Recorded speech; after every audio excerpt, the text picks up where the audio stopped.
Is Suntec REIT, a giant of the Singapore property scene, finally turning a corner? For years, investors have watched its performance with a sense of, well, let's call it frustration, a story of declining dividends and struggling overseas assets. But its latest financial results for the first half of 2025 are telling a very different story. So the big question is this the start of a genuine turnaround, or is it just a temporary bright spot in a long-term downturn? Today, we're doing a deep dive into Suntec REIT's latest numbers, its problem assets, its hidden strengths, and what the future might hold. Before we jump in, a quick but important disclaimer. This is purely for informational purposes. I'm not your financial advisor, and this isn't a recommendation to buy or sell. Always do your own research and consult with a professional. Now, let's get into it. For the first half of 2025, Suntec REIT reported some genuinely impressive numbers. Its distributable income to unit holders jumped 4.6% year-on-year to 92.8 million Singapore dollars. This meant a higher payout for investors, with the distribution per unit, or DPU, rising 3.7% to 3.155 cents. So, where did this good news come from? Two main drivers. First, the powerhouse of the portfolio, its core Singapore properties, delivered a stellar performance.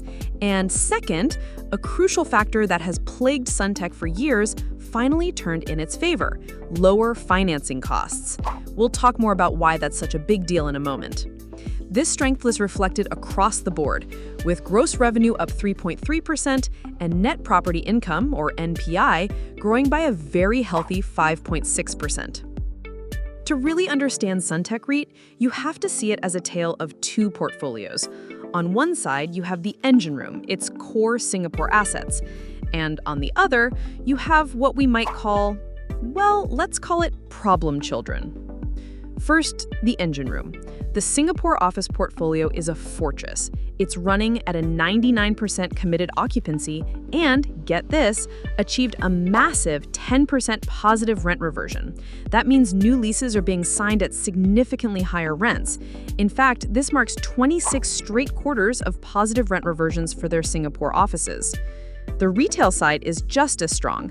Suntec City Mall saw its occupancy climb to 98% with a stunning 17.2% positive rent reversion. This is fueled by the return of tourists and big MICE events at the convention center, which also saw its revenue and profits improve. These Singapore assets are the reliable, cash-generating heart of the entire REIT. But then, we have to talk about the overseas properties. The Australian portfolio is stable overall, but it's being dragged down by one specific asset, 55 Curry Street in Adelaide. Its occupancy is struggling at just over 61%. Why? Because tenants in Adelaide are moving to newer, more premium buildings, leaving older assets like this one behind. Over in the UK, the story is similar.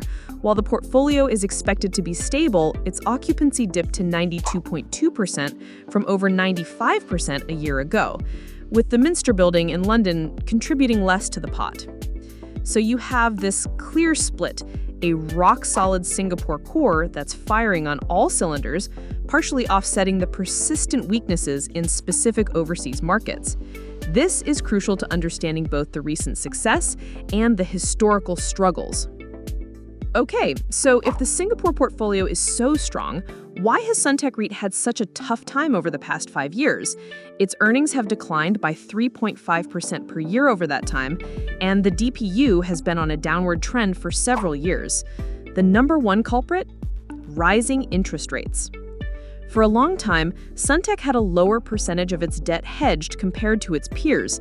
This meant that as global interest rates shot up, its financing costs exploded, eating directly into the profits that would have gone to unit holders. This is the single biggest reason for the DPU cuts and the downturn investors have felt. Compounding this was its gearing, or leverage ratio. At 42.4%, it's higher than the average for Singapore REITs. This high level of debt limits its ability to borrow more money to buy new properties, which is a key way REITs grow their income. Add in valuation drops for those struggling overseas assets and negative foreign exchange movements, and you have the perfect storm that led to years of underperformance. But here's where the story gets really interesting. The very thing that hurt Suntec so badly in the past, its sensitivity to interest rates, could become its greatest strength. The outlook for Singapore REITs is positive, with most analysts expecting interest rate cuts on the horizon. Because Suntec has a lower hedging ratio, it stands to benefit more than its peers as rates fall. Its financing costs could drop faster, leading to a significant boost in DPU. That vulnerability is now turning into a potential catalyst. Management has also been proactive. They recently issued 250 million Singapore dollars in perpetual securities to refinance debt and have confirmed that all their refinancing for 2025 is complete. These are smart moves to stabilize costs and reduce risk.